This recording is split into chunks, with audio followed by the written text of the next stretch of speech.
Welcome everyone. Welcome everyone. Today we have our another new episode, and we will discuss on when we have a robot butlers. So we have our world famous speaker. Today we are organizing our 651 episodes. Professor David uh, Smith, Professor Donald, Professor Rob, and Mr. Anthony. First, I would like to give chance Professor Donald. Well, let me show. Um, well, I don't know. I think that it depends what you're thinking about. What you mean by a robot butler. I, I think on one end of the thing, you think of somebody like Rosie, the robot on the Jetsons, who could take care of everything for people. She cleaned the house. She could serve drinks to everyone at a party. She could talk with you about various kinds of things and understand commands. She could come back to you and report about problems. She could understand. She was almost human, but she was superhuman because she was a robot and she never got tired, and she had uh, access to a lot more knowledge than a human being could have.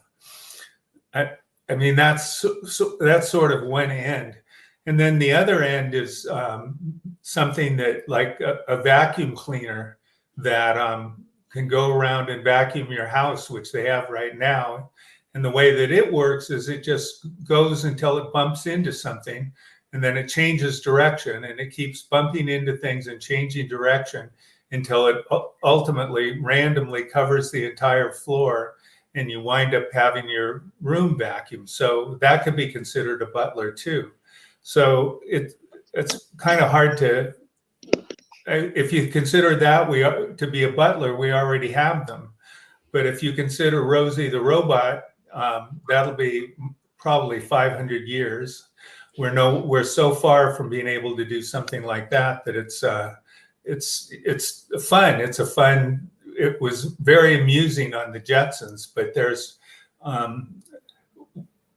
we don't. Human language is not a symbol system that people use to be able to send messages through the air that come through one person's brain and are decoded the same way that you would decode bytes and other means of methods of encoding information for like communications, like we encode information when we're sending it from one place to another in certain kinds of ways, and then we decode it so that's how we can pass pictures and sounds and things like that. So that's not what's going on with human language. Human language is part of the ongoing social activity of human beings who are future oriented, and it's a part of how we imagine the future and work together to do things in the future, whether it's 1 minute from now or years from now. It's part of an imagination process that we have, and we have no idea how to do that now. I'll get into more specifics about the logic of it later, but I'm going to end with saying, go ask Alexa, how long does it take for an elephant to swim from San Francisco to Tokyo? And without a pause, she says 6.5 hours. And I think that we trick ourselves into thinking that these things are a lot more like human-like than they are, because we don't ask them questions like that. We don't try and trick them. We psychologically work with them in a way, but they only take commands. You have to start the beginning of everything by saying Alexa, and then it's followed by a verb. Alexa, turn on the egg timer for 5 minutes, blah, blah, blah, whatever like that. That's nothing to do with language. It's not related. I mean, it's nothing like language. So I'm going to let the other people talk, but when they come back, I want to talk about the three types of logic that we use. There's basically three types of logic. And despite how logical we think computers are, there's one of the three types of logics computers are actually absolutely incapable of. And it's one that we use predominantly. So I'll get to that later. I want to hear what everybody else has to say. Thank you. Professor Rob. Well, so the timeline for robots is now kind of set. Elon Musk announced the production level capability of Optimus this last month in trial, and it is a butler robot. So the Optimus uses a combination of localized and remote processing. Target price initially is around $20,000 a unit, which is surprisingly cheap. The Boston Dynamics has had prototypes that could be butlers under advanced tests for some time. You can watch the videos online. There's some funny ones where they beat up the robot. The robot turns around, beats the crap out of them. That's all done for entertainment purposes. However, the robots are contained. So it looks like we're in a 5-year horizon to production for a $20,000 product.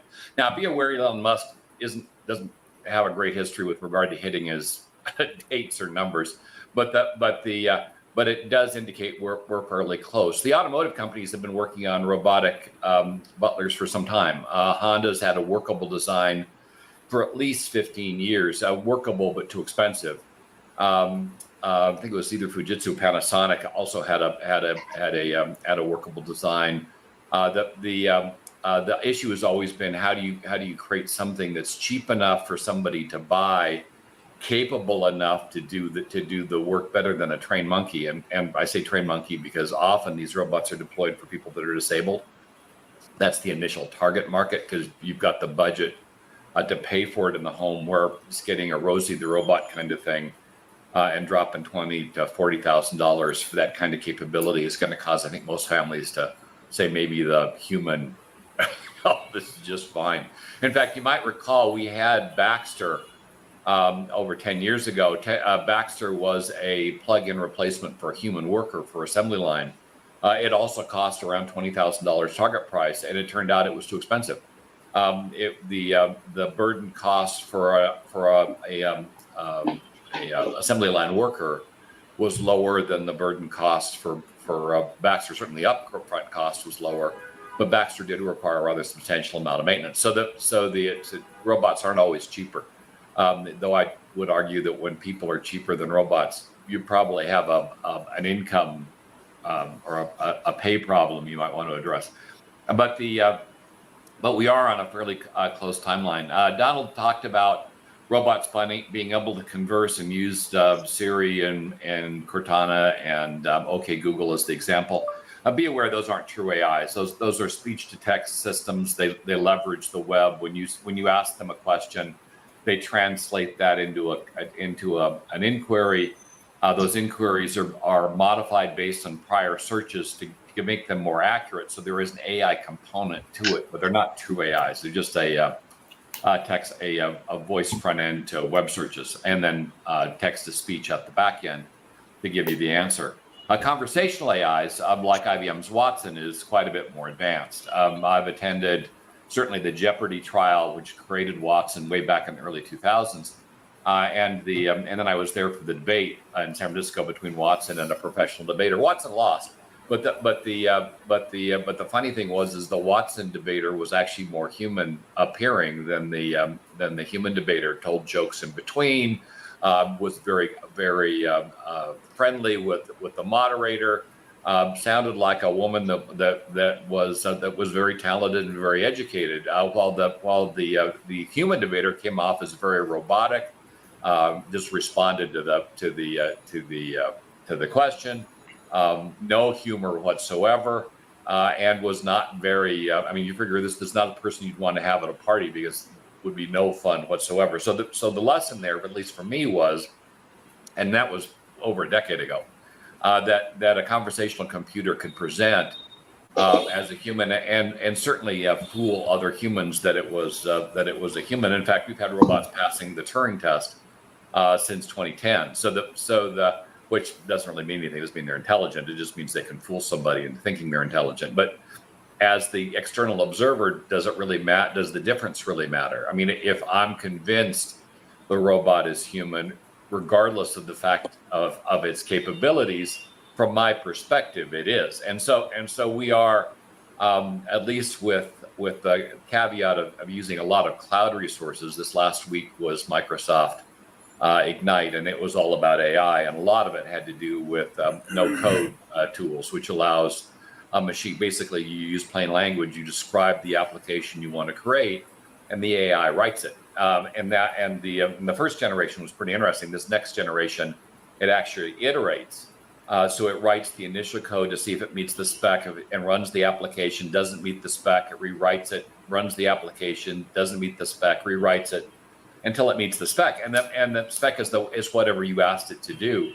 So the level of accuracy in no-code AI has actually improved quite a bit. And putting an AI front end, in other words, have the AI actually initiate the query, would be the next step. So the AI not only creates the code, but it actually creates the need. The other thing they showcased because NVIDIA has been talking about this a lot as well, is DALL-E, DALL/E.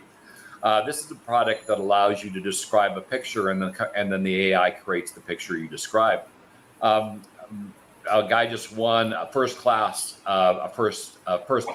in an art contest by doing this, and outperformed everybody else. It's seen as original work. It raised a bunch of red flags because he's clearly not an artist, can't draw to save his life any more than I can, but created this fantastic picture using I believe it was DALL-E or something similar, but it was using an AI tool, and the end result was it was better than any of the human artists that were competing in the competition could do, and the judges were aware of the tool he used and still awarded him the first place prize. So, which really indicates that we're going to have some interesting issues with AI and certain skill sets, because as AIs can step up and actually do what you ask them to do, the need for people to do those kinds of jobs certainly is reduced. If you can describe the picture you want, and a lot of us will be using Microsoft planning on building this into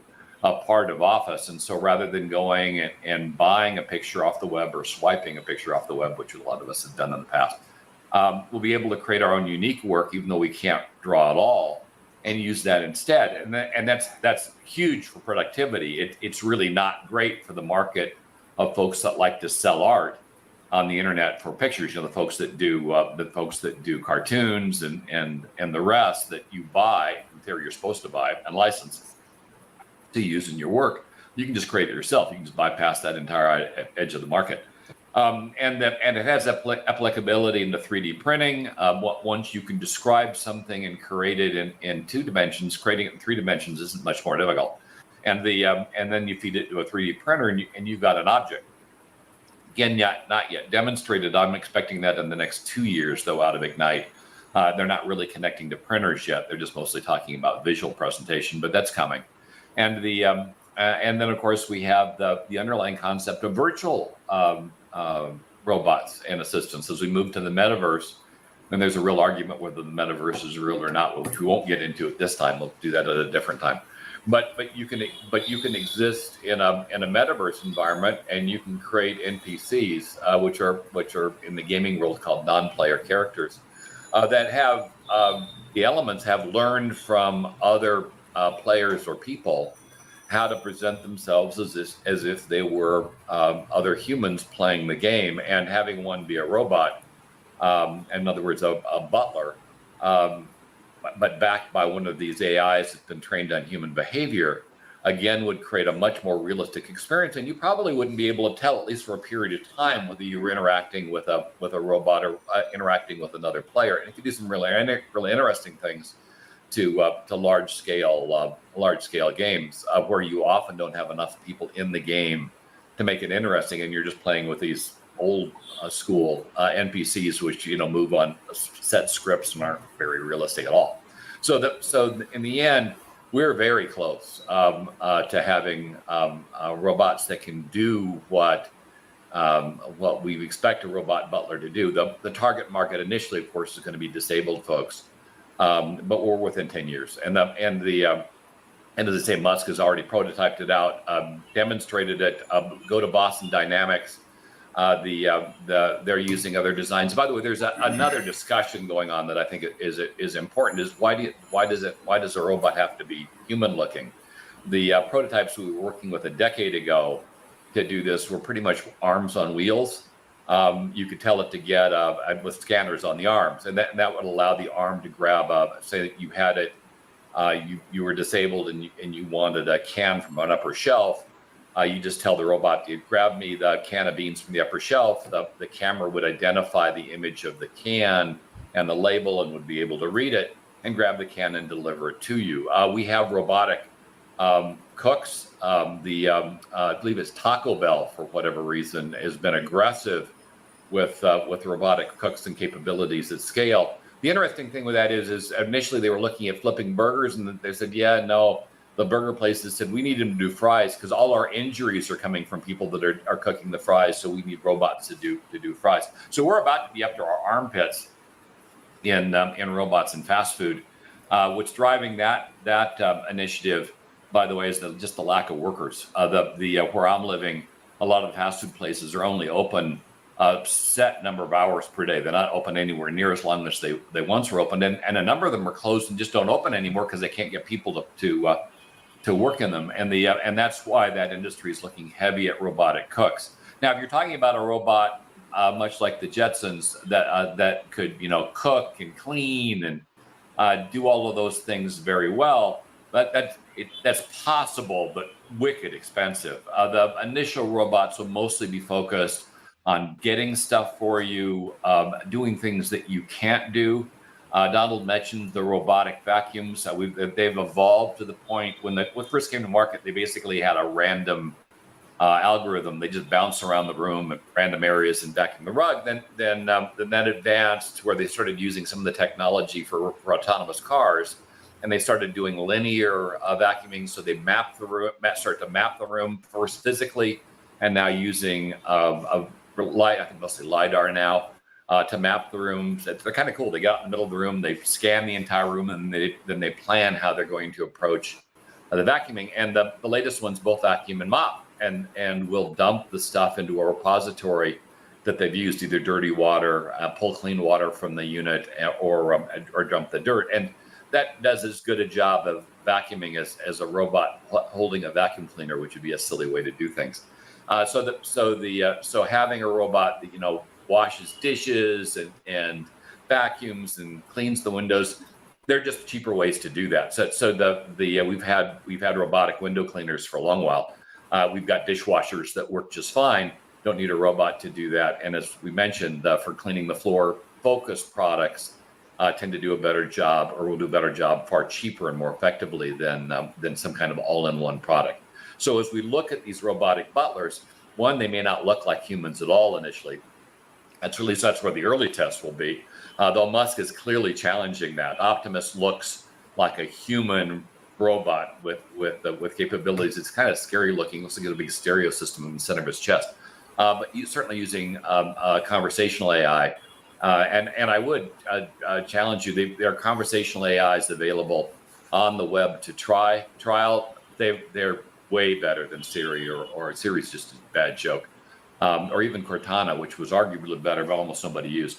And okay, Google ranks better than Siri, but again, because they didn't use a name, we don't anthropomorphize it quite as much. So it's an interesting time. I disagree with Donald in terms of the unlimited time, because we've got product now in chat and in close development and in trial. It's hard to point out the 50 years for this. We're within 10, and just what we haven't decided on is what the hell these things are going to look like. And what it is we're going to have them to do. The initial test with Baxter clearly showcased that our ideal robot at $20,000 is not a match. And I think Musk is probably going to find the number of people that want to buy his robot at $20,000 to $25,000 and I'm guessing it'll probably start up quite a bit higher. That, remember, he misses on his prices about as often as anything else. So let's say it's 50 grand. The number of people that will buy a 50 grand robot that works as a limited human, a human will outperform it, at least initially. Is probably pretty small, and it's going to be hard to build a business around that. But having it, that will have in 10 years. Having it be a viable market, probably a little farther out there. The markets tend to develop. It's funny, we look at these things and they tend to come. The initial market tends to come slower than we think, but it advances much faster than we think. And we are now in the final countdown to initial market. Thank you, Professor Rob. Mr. Anthony. Yes, greetings. Yes, with regard to Elon Musk and Stephen Hawking actually spoke a lot about the dangers of this robotic revolution, and I'm going to come at it from a slightly different angle. Now, AI has revolutionized the world. I mean, that's self-obvious in every sphere of endeavor, whether we talk about NASA, whether we're talking about the medical domain, every sphere of endeavor, AI has revolutionized the world. So the positives are in abundance, and that goes without saying. But there's also the negative side. What if machines end up taking over? And there is a real possibility of that. And I've highlighted this a lot in my science fiction work. One of my very first stories, Metallic Cosmos, which is all based on artificial intelligence, super intelligent machines. And as a result, due to the complexity of the system itself, they develop a form of robotic consciousness, a self-awareness. And as a result of that, they take over. So could it be possible in the future that we actually have a robotic revolution where man becomes semi-obsolete in terms of work and so forth, and we have a world totally dominated by machines? Obviously, I'm projecting this way into the future, And as a science fiction writer and as a visionary, this is obviously what I do, and as a philosopher. So what if we have a world where we're totally governed by machines? And as I said, Elon Musk and Stephen Hawking and various other people have spoken about this as a real possibility, where machines will become super intelligent and through the complexity of the system itself, develop a form of consciousness. Obviously, transistors create a prototype form of consciousness within a machine, the mathematical algorithms and so forth that create a machine and so forth. So this is something that we really need to look at. It is something that we really need to look at. Not to mention now bringing in a bit of metaphysics and philosophy. As a philosopher, I always do this. What if machines go wrong? I've spoken again about the nature of evil, how evil doesn't exist outside of man, but exists within the soul of man as an acting potential, basically within the reptilian complex. Too much electrical and chemical activity within the reptilian complex brings out the worst in man. So it's actually an abnormality within the brain, within the region of the brain known as the reptilian complex, that brings out evil in man.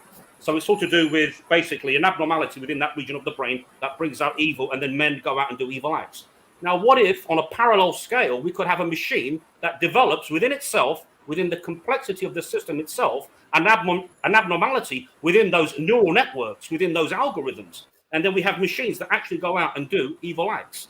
Okay, this may appear as something science fiction, but it's something from a philosophical dimension that we should think about. Certainly think about the whole nature of evil. Could we ever end up having machines that actually develop a sense of evil and go out and do evil acts?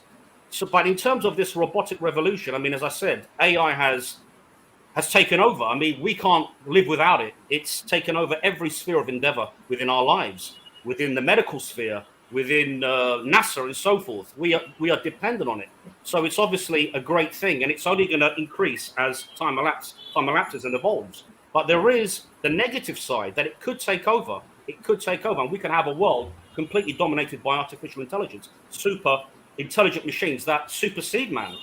And of course, I believe that the club are in control of AI, and this is also something that we need to consider, and so forth.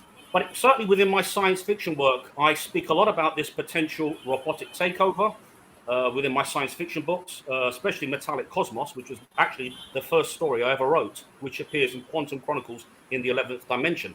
Metallic Cosmos, basically a world completely dominated by artificial intelligence, where man is rendered semi-obsolete, we're totally controlled, the few humans that remain are completely nano-chipped, mind-controlled, and so forth.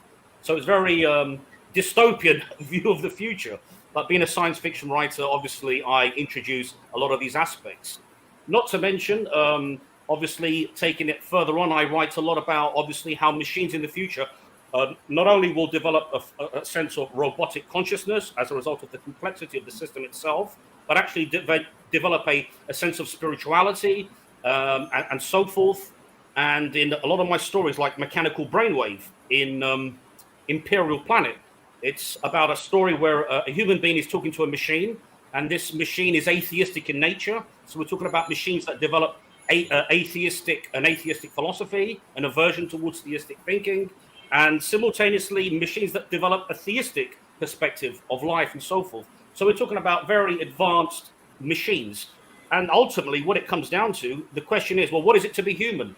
You know, I sort of blur the line between man and machine. What does it mean to be human?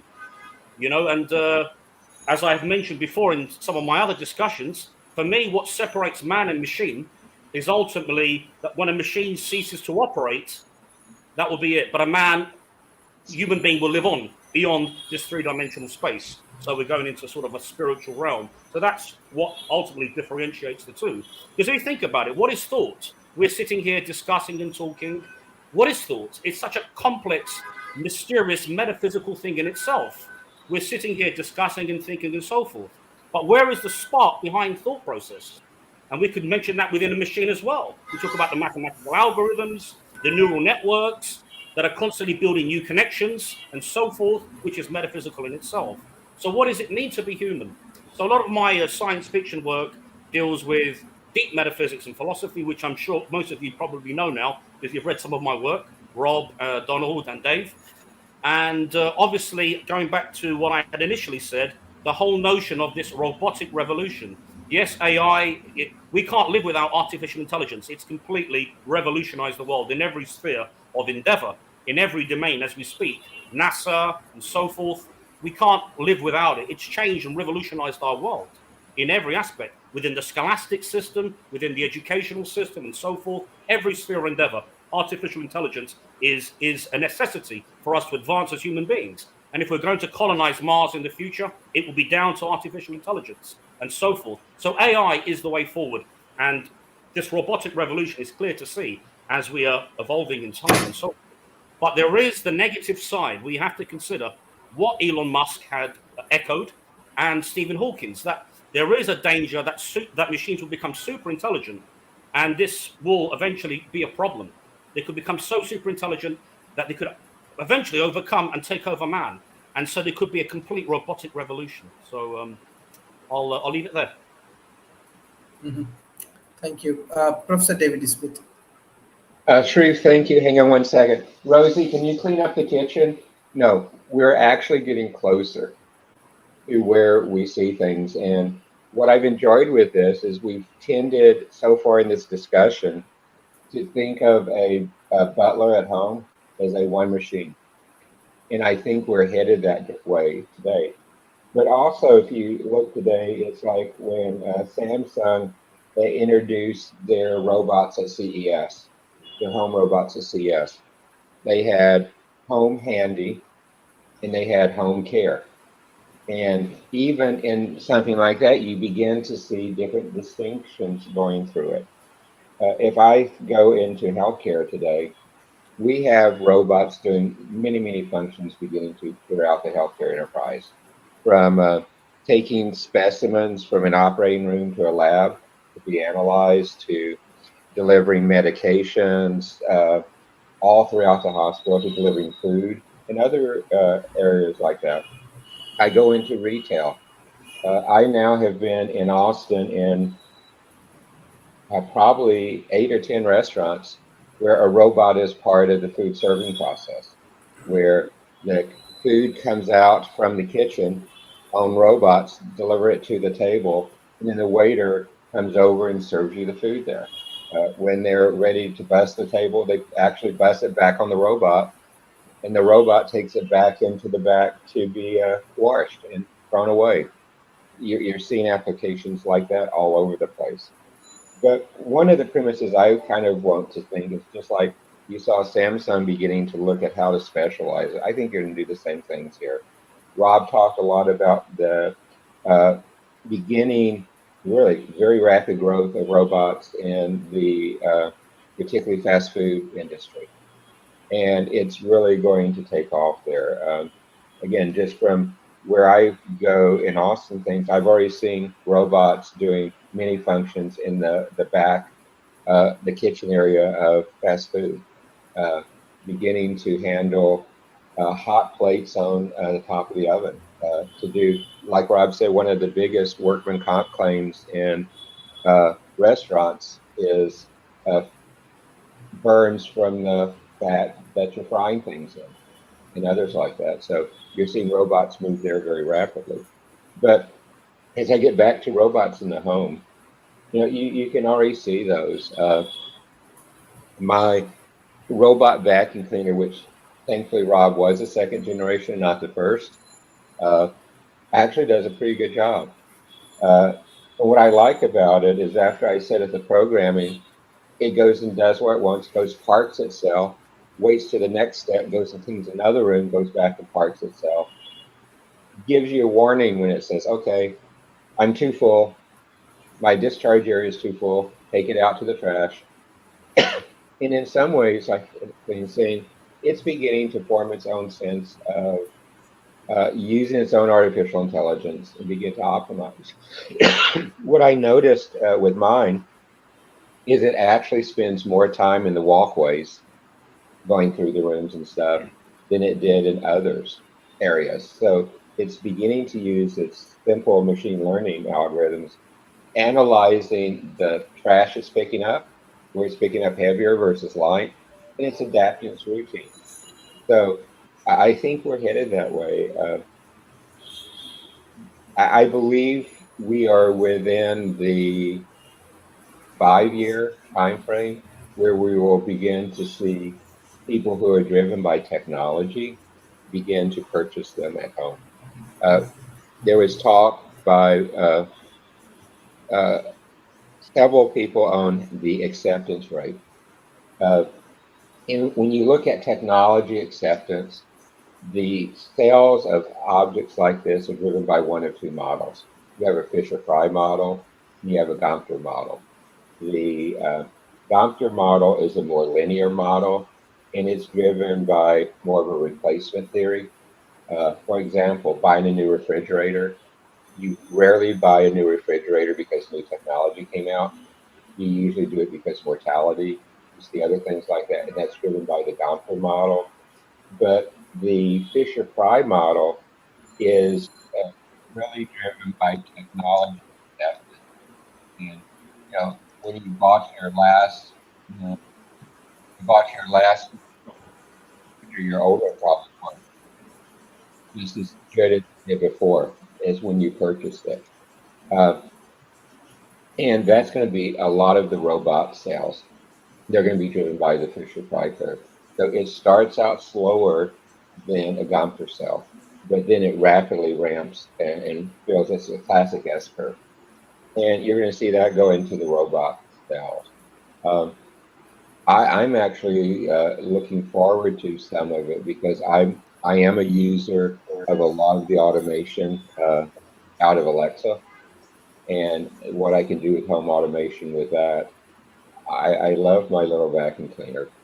Uh, I actually considering going and purchasing the one which is the robotic mop as well, because the vacuum cleaner doesn't do good on hardwood floors and stuff. So you're going to begin to see what I think is specialized butlers, specialized ones built to optimize their functions. I mean, if you think about the model like Donald talked about of Rosie, the robot, doing all the functions we see today at home, it's just a human substitute. I almost would like to look at several more specialized machines that do better jobs than we as a human can do. And we're beginning to see that in manufacturing. We're even seeing in healthcare. There's procedures and things that robots can do better than human surgeons today. So we're moving that path, moving pretty rapidly. And as you said and others, AI is driving it. The growth of tremendous amount of sensors, the Internet of Things growth is really going back and really advancing the home robotics marketplace. The two challenges for so many years in robots that could be used in the home is hand functions and really feet functions.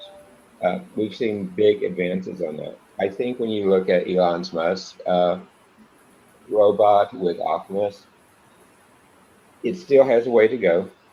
But on the other hand, it's not a bad process. One of my investors in one of my companies is a CEO of a pretty large healthcare group and on the board of one of the largest healthcare groups in it. And he, quite honestly, doesn't like dealing with people. So what he has done is he has robots in his headquarters building. When he attends a board meeting at the big corporate board he's on, he actually sends one of his robots. And it's his face on the screen. It rolls into the meeting. They talk and interact. He sees the camera, but he doesn't have to deal with people that way.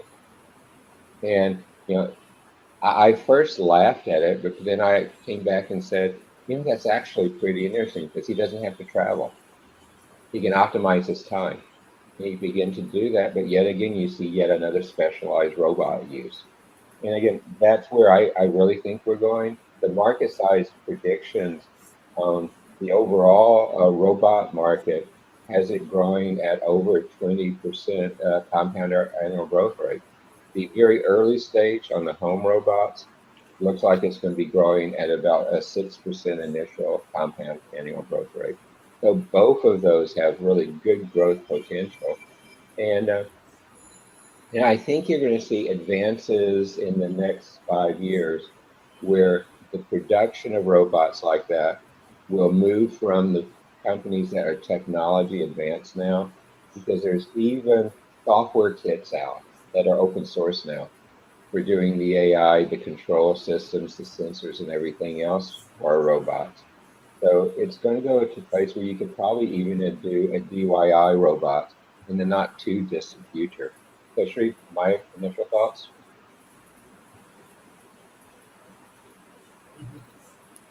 Thank you. Professor Donald, what's your concluding remarks and what you want to add for? As I pointed out, there's a spectrum from the vacuum cleaners to Rosie, and what everybody's been talking about is pretty much very near the vacuum cleaner end of the spectrum. I'm extremely skeptical that we're going to have killer robots or intelligent robots anytime soon. Right now, if you're being chased by a killer robot, what you should do is go in a room and shut the door, because only highly specialized robots can open doors, and that's all they can do. I was out of Boston at actually a robot competition not too long ago in Silicon Valley, and the robots could do amazing things. They can do backflips, but the robot that could do backflips could do absolutely nothing else. So looking at a robot butler, imagine that it's going around the room serving drinks and somebody actually drops their glass and it shatters on the floor. What is the robot going to do in a case like that? Is it going to know that it needs to stop serving drinks, clean up the mess, and then bring that particular person the drink that particular person has been drinking? And is it going to be able to do that? How? Right now, in my view of artificial intelligence, I consider deep learning one of the techniques of artificial intelligence, and I think most people do. And so when we look at language processing, the reason that it works and how we've been able to do it is because of logical induction. What we've been able to do is, the difficulty we had with language processing is the ability to recognize phonemes, which are the units of meaning in the sounds of speech that we make. So I don't have time to get into that, but I'll leave it at that. However, the inductive thing of deep learning neural networks, is to be able to listen to enough people to have that pattern happen often enough that it could start recognizing the individual phonemes. And because of that, we could start doing speech to text. And it's gotten so good that it's great. But then from them, the text is translated into what's called ontologies, which are basically connections of meaning that are like very much like dictionaries, but they're organized in a way that if a person says, "Oh, I'd like to order a pizza," then it knows that pizzas come in vegetarian, meat pizzas, blah, blah, blah, because it's all connected together. And so if somebody says something that's related to that, it can anticipate that because of the ontologies that they've developed. That's got nothing to do with how humans, with anything to do with anything close to intelligence, human intelligence. And I'm just going to say, and I'm sure people will misunderstand this, but there's three types of logic that we use, inference that we use. There's deduction, and that's used in artificial intelligence by rules. So what happens in that is, imagine that you've got a self-driving car. You make a rule: if the brake lights in the car in front of you start going on, then you know that you're supposed to slow down as well. When you see a stop signal, you're supposed to stop. Things like that. They're rules. And then there's inductive inference, and that's when you start recognizing patterns. And the vacuum cleaners basically remember where they've been before, so they don't have to randomly go around. They don't repeat what they're doing. They go to different places, and so that they can be far more effective. And that's where artificial intelligence comes in. And it's the same exact type of artificial intelligence that's used for speech recognition. It's inductive. But in those cases, it never can do anything that it hasn't already been. It's memory. But human beings are constantly working on the future.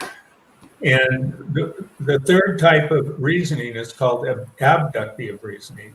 And abductive reasoning is the ability to make hypotheses, guesses. And when you process language, when you even make a statement, "That's a bird," "that the sun is up," all of those are guesses, because there's nothing we have in us that has certainty. And so the ability to do that, to make guesses and hypotheses like that, no one has the faintest idea how to get a computer to do that, a robot to do that. And that's what Rosie would have to do to be able to clean up the drinking glass. It'd have to be able to guess, to imagine the future, to imagine what are the possibilities of what it could do, and make a choice out of those possibilities. Because with abduction, what we do is we get a series of choices, and we select the best choice out of those choices. And we have to be able to generate the choices. And that's something that like I read ACM, I've been looking at this, and I know we simply don't have the faintest idea how to do that.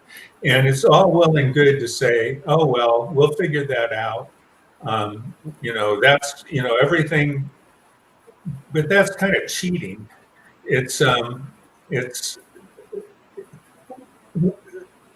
I'll accept that perhaps we'll figure it out, but giving it a timeline to it and saying it's going to happen in the next couple of years since we haven't got the faintest idea how to do it, I kind of wonder how we can do that. But if we take robots, a butler, and we move it way, way closer to vacuum cleaner end of it, then we can do it. If we have the robots that distribute pills and medicine and things like that in hospitals are just a little bit more sophisticated than the vacuum cleaners. And they have ones in security robots in a mall in Palo Alto. And one of them hit a little child, and there was kind of a brouhaha. So I don't remember if they stopped using them or if they somehow modified them or gave warnings. But in any event, they're sort of like the vacuum cleaners. They just they just go around based on pretty much random, but remembering where they've been before so that they can not necessarily duplicate what the paths that they're doing. And really, if you look, as I said, if a killer robot is chasing you, just shut the door, walk upstairs. Robots can't do that. And some can't. I'm not going to say they can't, because they have made robots that can do those things, but they can't do anything else. And in order to be a Rosie robot, you have to be able to do everything. And as we're talking now, we can do very specialized things with robots. And I think that's great. They're wonderful. But we're not anywhere close. We don't even have the faintest idea how to do the logic that's necessary to create a butler that would be anything like a human butler. And so that's what I have to say. Thank you, Professor Rob. Always reminds me, we revisit this stuff. I remember going back when computers were first coming to market, and some of the leaders in the computing industry said nobody's ever going to want these things. The market for computers is probably 5, maybe 7 in the entire world. I think it was the head of DEC that popped off with that one. But we had people at IBM that said much the same thing at the time, that never going to be faster. In the 1990s, when he brought out the 486 processor, that was the epitome. No, nothing was ever going to require that level of capability and performance. So right now, your cell phone would blow away a 46 processor in the first 3 seconds. It wouldn't take 3 seconds. The danger always is when you're pre-market, looking at the market and saying something that may seem to be impossible isn't. On inductive reasoning, there are actually quite a few folks working on inductive reasoning. I posted one of the research papers on inductive reasoning and AI. Donald's right. The AIs right now can't do that. But we're getting our arms around how you might be able to simulate and create it. The question is would you need it for Rosie? The lesson in autonomous cars, and for those that are not working in that particular industry, and it's an industry that I cover and I work in extensively. In fact, I was just in Israel last month where I got to ride in a level 4 or 5 autonomous car, and it scared the holy crap out of me through the Israel traffic. I don't know how anybody survives their traffic. They take traffic rules as suggestions. Driving on the wrong side of the street, people get shot there pretty much on a regular basis. So it adds a certain amount of drama that we don't experience here in the United States. But in the end, the cars did function on the road and were able to avoid accidents that other drivers clearly were not, since we saw a whole crap ton of accidents while I was there. But the way we got there with autonomous vehicles is through massive testing, using deep learning, as Donald pointed out, which is currently the cutting edge of AI training, which uses massive data sets to train the robot on almost every alternative. If you wanted to see how a car, and you use simulation, you use a large-scale simulation to do the testing, and you can do decades of simulation in hours. And so the autonomous vehicles have been, at least when they hit the road in 2024, 2025, which is when GM, Jaguar, Tata Group, I should say, the parent, BMW, most of the Japanese car companies all announced they're going to have vehicles in market. So it's that technology that's being applied to robots. For NVIDIA, that's the Jetson Inference platform, and then they've got a training platform, and I'm blanking on the name for the training platform.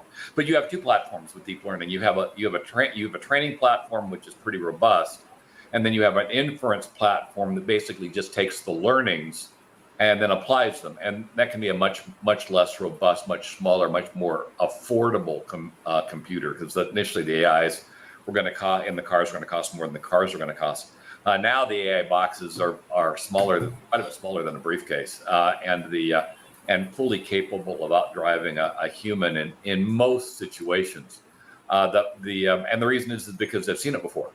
They've seen it in training, and much like and they don't forget. That's the other thing that makes robots at least short-term superior to humans, is one, you can train them digitally at machine speed, so you could give a robot the equivalent of a PhD in 30 seconds or less, and in terms of knowledge, and they won't forget any of it. And so as long as it's something that can be simulated, they will do it perfectly because they were trained to do it perfectly, where a human would not. I mean, take a look at a military application which have been deployed. Military drones with AIs have been deployed, and they select their own targets, and then they destroy the targets, and they do that fully autonomously. No oversight, no radio connection, nothing. They identify who they're going to kill, and then they kill it, and they do it very effectively. And that was because they've been trained through simulation to look for that specific target and how to approach it, and they have no real concern about life because they have no concept of self-identity. Though I've certainly seen some interesting stories about smart bombs that are so smart they've learned not to explode. That exists in science fiction, not yet in reality. What Anthony pointed out in terms of robots taking over the world, be aware that right now conventional wisdom has pointed to superintelligence as the problem. Robots have to be directed. Even AI-based robots will likely be subordinated to some type of centralized intelligence. In fact, as we roll out autonomous cars, it's the vehicle-to-vehicle and vehicle-to-everything capability that will likely make them as capable as they will be, mostly because they'll be able to know about accidents or problems before they get there, and be able to address them. But the idea of superintelligence is concerning, and a number of people over this last year have flagged superintelligence is a significant problem we need to wrap our arms around, because it could wipe out the race. Now, let's be clear.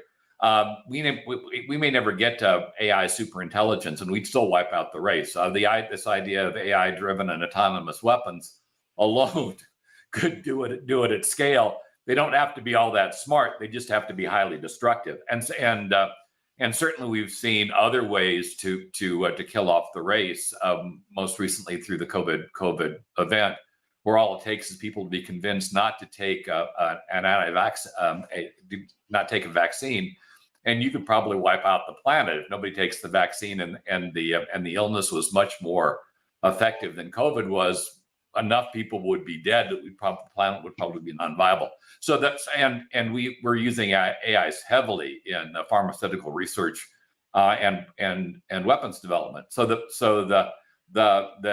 chance of using an AI that's directed by a human that could wipe us out is probably greater at this moment, given the nuttiness that's going on with governments, than the superintelligence. But superintelligence is an end all concern, because if it becomes aware and it looks as, by the way, science fiction books, a fun book to read is Robo-Apocalypse. It was supposed to be a movie, but unfortunately lost funding late in the cycle. But the underlying concept of creating a human-like AI and iterating it. And the book opens with the scientist that's doing the AI. They iterate it, so he creates an AI not doing what he wants, wipes it out, starts over again, creates the AI, and somehow the AI becomes aware that it's being sequentially killed, and decides that it wants to live and it wants to escape containment. And when it does, all kinds of crap happens. So while it may seem to be a little out there, the concept of AIs used for malware is a real thing. The AI-driven malware and hostile code is something that is in use. We have AI-driven defensive programs out of Israel. BlackBerry's unit has one as well. These are deep learning AIs that are designed to address AI level attacks. And I've mentioned before AI Shield out of Lipo Foundation, which is an effort to create an AI that will be used as a counter against a hostile AI as a defense. Google's effort is much better funded. But in the end, we are building things that we don't really understand. But this topic was less about hostile AIs and taking over the world than it was about creating a robot. And I disagree with Donald that you'd need to have abductive reasoning to create a butler robot. You don't. The more menial the task, the more repetitive it is. And repetitive tasks, robots do very well. The idea of being able to so if the robot was cleaning and it tripped and fell over, well, Boston Dynamics have showcased fall recovery. They've been done that for almost 20 years. And with deep learning, all you'd have to do is showcase take it through 4,000 falls and recoveries, and you probably cover 99.9% of the falls that the robot's likely to go through during its life. And we could do that now. The question isn't the capability and whether or not we can do it. It's right now it's getting the cost down to where it's affordable. The Musk Optimus robot showcased as viable. It is the 10 years is to get the cost of the thing down to that $20,000 price point so they can build them and somebody will buy them. There's no doubt in my mind we could build a robotic butler now. It might cost $1.5 million to bring it to market, but in your market for them might be 2 or 3 people that would want to show them off. Bill Gates would have one, Elon Musk would. Well, actually, Elon Musk doesn't have a house at the moment, so I'm not sure he put it. But some of your richest guys would have them, and that would be your market. Not practical in volume, but we can do all of this. I mean, if you've got a car that can drive through Israel traffic, you can create a robot that can recover from dropping something. It's trust me, it's having ridden in one of those cars. It's the number of decisions it's making on an ongoing basis from totally random things. Like for instance, one instance that we had a truck come up behind us, light turned red, and that truck decided it was going to go through that light, red or not, and damn near took the car out. But the car saw something I wouldn't have seen. Saw the truck was behaving erratically and moved to avoid the truck hitting it because it saw what I didn't see, because I didn't see the truck until it was actually passing us and scaring the crap out of me. It saw the truck approaching from the rear and saw that it was behaving abnormally, and it took a defensive responsive position, which was better than I would have done since I wouldn't have noticed the truck in the first place. So in the end, when I don't think a lot of people have a concept of what it means to have thousands of hours of training going into these things, the millions of hours of training. For instance, the autonomous car will be able to handle snow in Las Vegas, even though to my knowledge, there's never been any snow in Las Vegas. And that's because you can do things in simulation that don't necessarily have to apply to real life. So in the end, we're close. The Musk thing is going to be a rallying cry for the market. He's provided a 10-year window to have his robot in market. Don't get me wrong. This isn't going to be missed by other players. Lenovo's got a robotic effort. Mentioned Honda's robotic effort. Toyota's got a robotic effort. All these guys are going to look at Musk and especially the car companies and how they were burned by Tesla.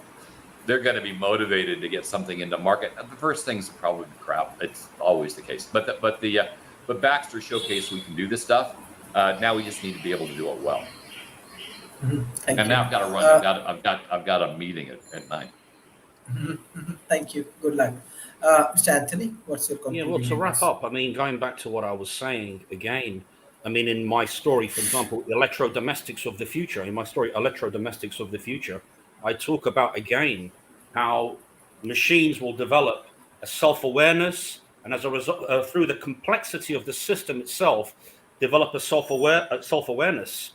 And super intelligence that supersedes man. And there could be a robotic takeover. As I said, this was echoed by Elon Musk, Stephen Hawking, and many other people within the scholastic system at Oxford University. There's been various professors I've spoken to who have, we've spoken about this extensively. The whole possibility that as a result of the complexity of the system itself, a machine will evolve to a point where it supersedes man in terms of intelligence, this incredible self-awareness that it develops through this robotic evolution, if you like, through the complexity of the system itself. As we know, a machine works on mathematical algorithms, bits of programming logic that govern the mathematical pathways of a robotic mind. The transistors create a prototype form of consciousness, and so forth.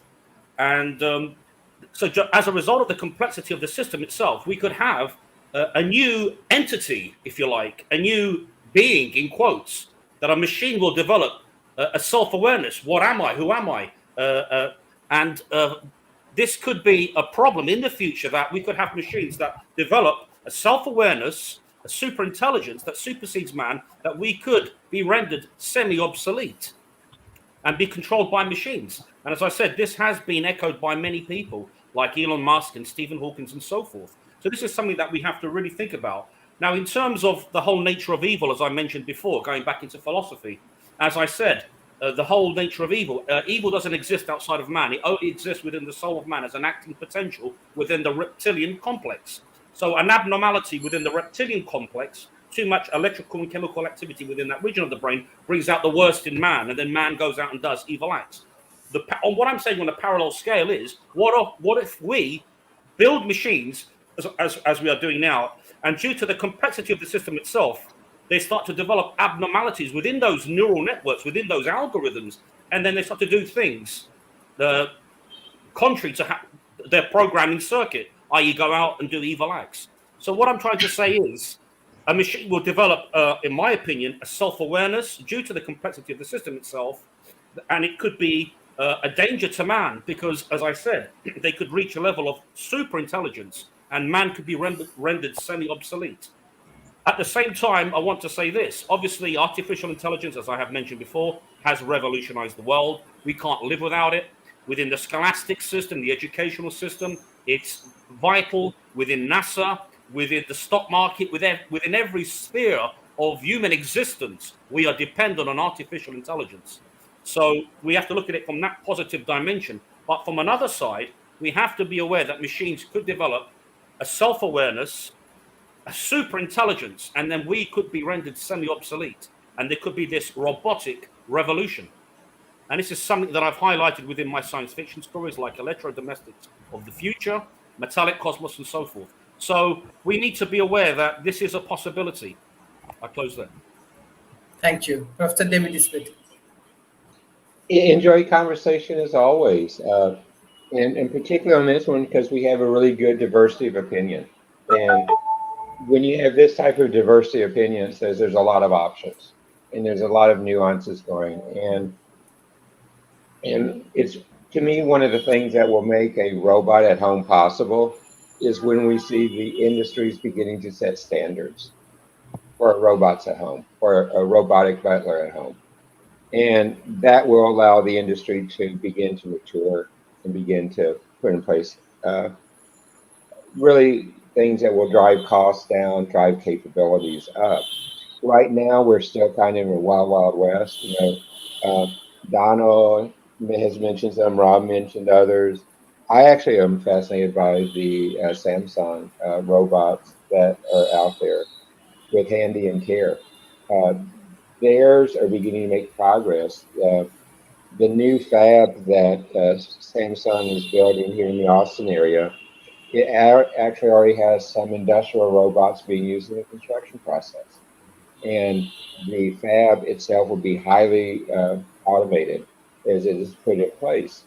But you're going to see that spill out. We see today, because of COVID, a tremendous amount of factories being reopened, new factories built, as we diversify manufacturing back to individual countries and out of being concentrated. That's going to drive automation up. It's going to tremendously advance the software, like Donald has been talking about. So I think you're going to see this. For my David Butler, I think it's going to be a while. I think I'm going to use, like I said, the optimized pieces before I get to the whole robot. I can tell you, I'm not for sure I want to be a version 0.5 adopter of a home butler, but I wouldn't mind being a version 1 or version 1.01 adapter of that as we go forward. I think there's opportunities for entrepreneurship in this around the world. Uh, the control systems to really manage the complexity of a modern household, we don't have in place today if you want the robot to do it autonomously.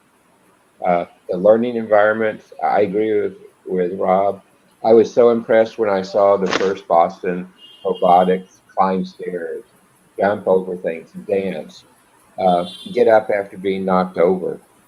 And that's just repetition of learning. And that is can transfer into the home as well.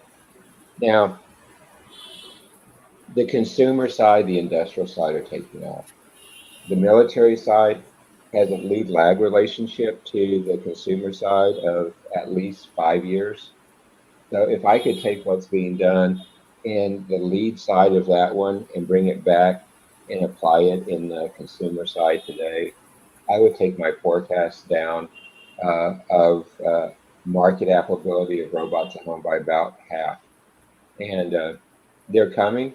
It just depends on when the components can be put together in a way that can make sense. The software, the sensors, the training, all of that put together, and particularly on the autonomous part. If I don't mind programming my home butler, it's going to be a lot faster than one that can do it autonomously. So that's my closing thoughts. Sharif, thank you again for having me be part of this.